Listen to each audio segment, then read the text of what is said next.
What's going on? And by the way, the worst thing about news is that, I saw you on the, do you know, news anchors and newscasters and the news as a whole waste a lot of your time, you guys, as politicians. Can you imagine? They invite Esther Passaris.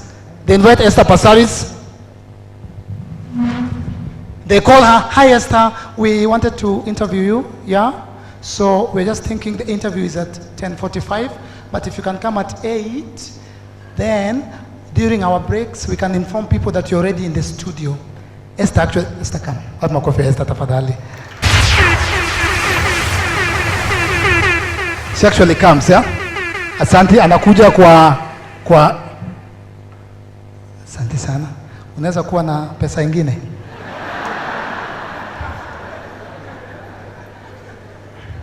Esther comes to the studio, she sits there, it is 8. Remember, the news starts at 9. So anything that happens, kwa Citizen, ama KTN, they refer to Esther. Yeah, anything. And remember, the news will be at the top of the hour. Right now, we are going to take a break. But also remember that in studio, we already have Esther Passaris in Studio B. The camera pans, we see Esther, she waves. She's right here with us. 8:30, news headlines. And these are the news headlines. NASA in Kajiado, tadadeng. Jubilee in Narok, tadadeng. Sijui what, tadadeng. Please join me, Lillian Muli, at the top of the hour for our news. And remember that in studio, we already have Esther Passaris. She waves again. Inafika 9. And now welcome. Ikifika 9, anafanya hizo vitu zake. Unakumbuka hizo vitu? Mnazikumbuka? Anafanya hizo vitu zake. Akishazifanya, anasema, and this is the news bulletin. Anasoma news 3 za kwanza. Anachukua break. Anasema, and coming right ahead is a bank robbery in Kitui. And remember to send in your questions on 223333. Any question you have for our guest who is already in the studio by the Studio B, Esther Passaris. 9:36. And now on to sports. Gor Mahia plays Liverpool, and we're going to take a break, come back with business news. But remember to send in your questions on the Nairobi women representative, because in studio we already have Esther Passaris. News inaisha, when advertise story, when advertise a movie, then they finally get to the politician of the day. Welcome, Esther. Thank you very much. Just a quick one. We have questions trickling in from Twitter. Before we do that, I just wanted to ask you, which school did you go to? Star of the Sea. Okay, that's all the time we had for you today. God bless you. Thank you. Thank you so much.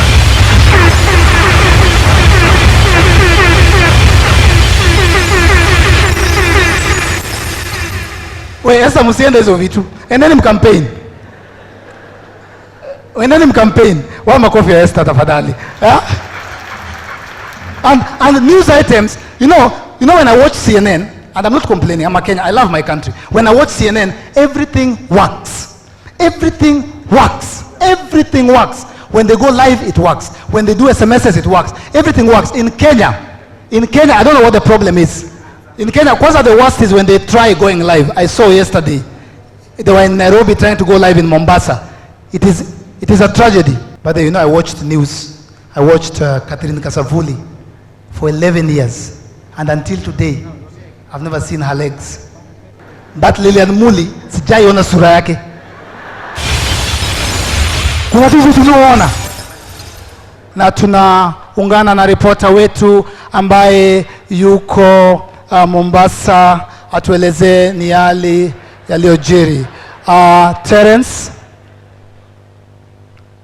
Terence, tunaambiwa kwamba kulikuwa na udhaifu na waliiba milioni 536 kule Msambweni. Hebu tuelezee kama polisi wamefika ama kama wezi hawa wameshikwa. Terence?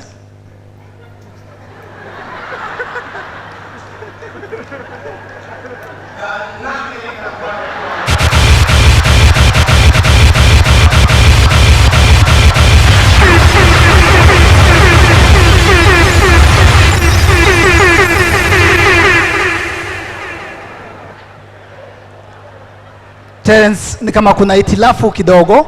Nilikuwa nauliza, je, polisi wamewasili kwenye eneo la benki ambapo wezi walipata kuiba milioni 536 takriban?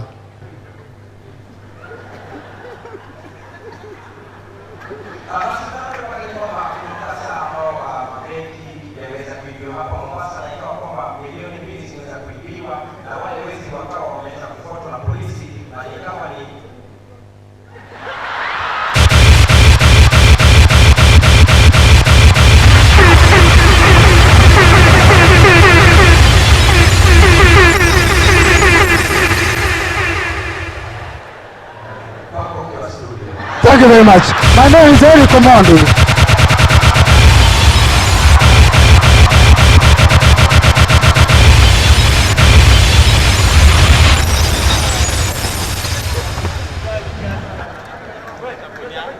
Ladies and gentlemen, let's appreciate Eric Omondi one more time, man, in a heavy way. Hey, hey.